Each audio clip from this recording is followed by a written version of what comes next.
ever seen a Mexican rock a cowboy hat, spit like a dragon, and shake the rap game with Texas soul? This is the story of that Mexican OT, a rapper who brought bars, culture, and charisma to a world that wasn't ready.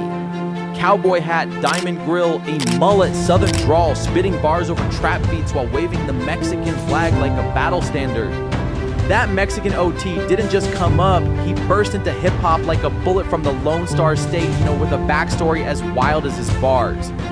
Some artists are made for the moment, others are built by it. That Mexican OT, born Virgil Rene Gazca, didn't just rise from struggle, he made it his signature. Born in 1999 in Bay City, Texas, that Mexican OT, and a real name Virgil Rene Gazca, was no stranger to hardship. Raised in a tough barrio where violence, drugs, and poverty were part of daily life, his story starts with tragedy but turns into resilience.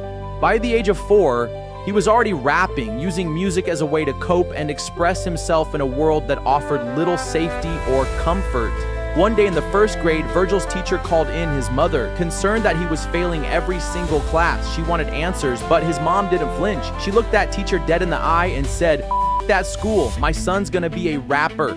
Even back then, Virgil, who the world would soon know as that Mexican OT, was already different. He had a gift. Known for freestyling off the top, he'd go toe-to-toe battle rapping his dad's grown friends in the living room like it was nothing. But as his bars got sharper, life got harder, and before long, the kid with the mic in his hand would be forced to fight through some of the darkest chapters of his life.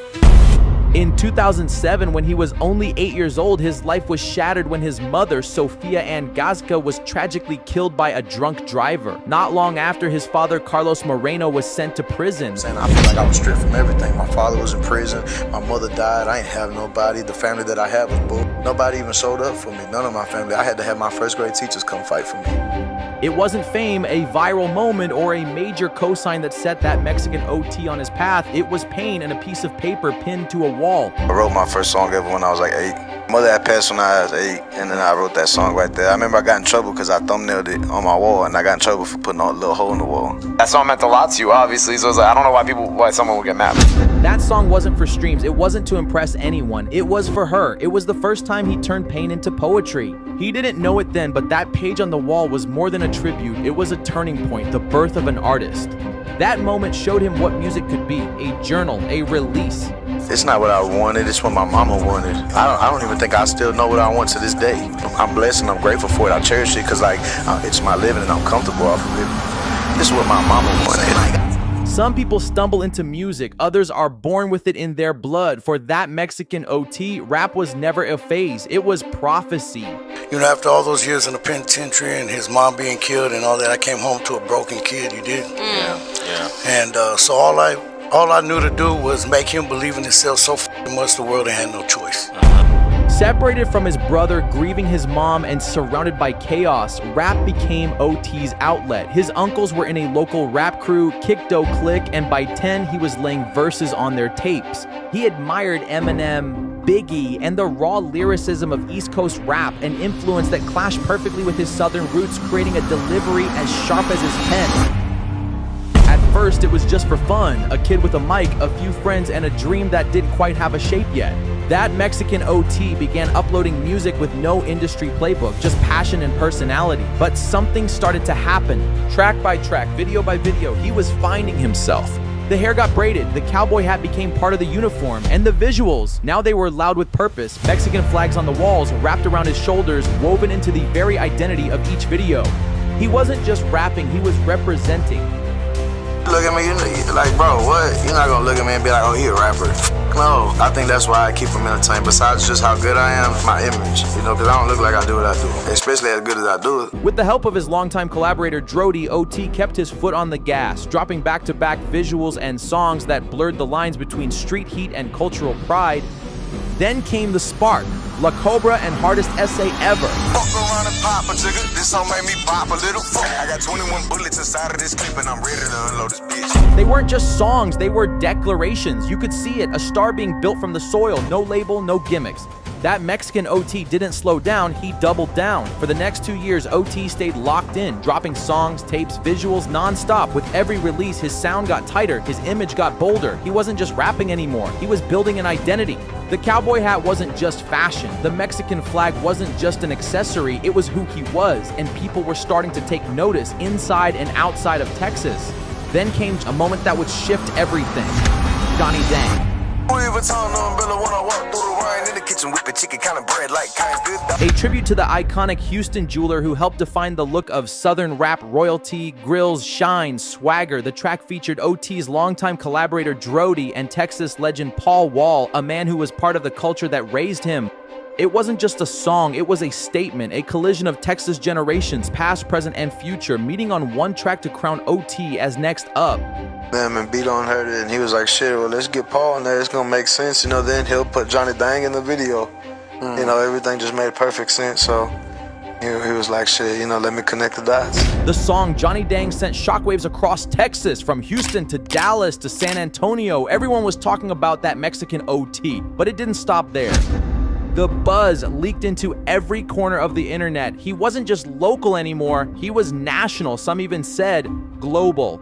It was the moment the rest of the world finally saw what Texas already knew. That Mexican OT wasn't just different, he was next.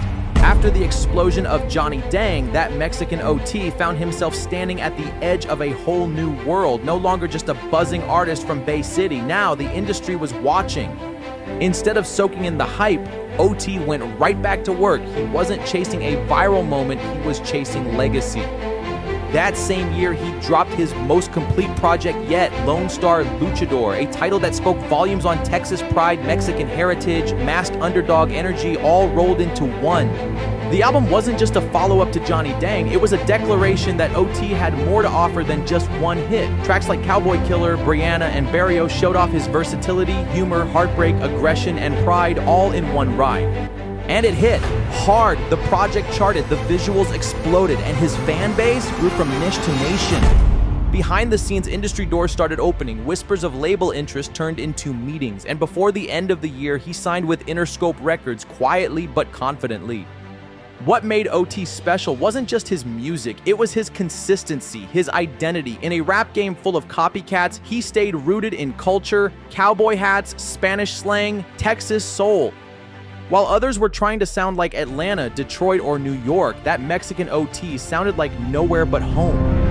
From backyards in Bay City to label boardrooms in LA, OT didn't just enter the rap game, he kicked the door off the hinges and brought the whole Lone Star State with him. After years of grinding in the shadows, that Mexican OT was finally stepping into the light of the mainstream rap arena, and he wasn't walking in quiet. The Lone Star Luchador had leveled up, and now he was trading verses with the heavyweights. First came a southern link-up with Moneybagg Yo, a record that blended Memphis grit with Texas bounce, proving OT could hold his own with certified hitmakers. Then came a surprise collab with DaBaby, a high-energy, rapid-fire record that matched OT's sharp delivery with DaBaby's relentless cadence. The chemistry was undeniable, two rap stylists with two completely different flavors snapping on the same beat. But the real shockwave came with Lil Wayne. Yes, Wayne, the Carter, the GOAT, the man who shaped a generation of rap, and now he was sharing space with OT on a track. It wasn't just a co-sign, it was confirmation. That Mexican OT was no longer on the come-up. He was here, in the room, on the record, holding his own with one of the best to ever do it. And then there was the moment, a full-circle symbol of culture, roots, and recognition. That Mexican OT performed at the legendary Houston Rodeo. It wasn't just a concert, it was a homecoming. He stood on a stage that many icons shared before him, a Mexican-American rapper from Bay City rapping his truth in front of tens of thousands on one of Texas's most iconic stages. He rocked the cowboy hat not for aesthetics, but for identity. He stood in that arena as an artist who never watered down who he was and still made the world listen. He came from the margins, from a small Texas town where dreams rarely make it past the block. A kid who wrote his first song after losing his mother and used that pain to carve out a path no one else saw coming. He didn't chase trends, he didn't sell out his story. He rapped it how he lived it, unapologetically Mexican, unmistakably Texan, and undeniably real. But this isn't the end of the story. It's the beginning of a legacy.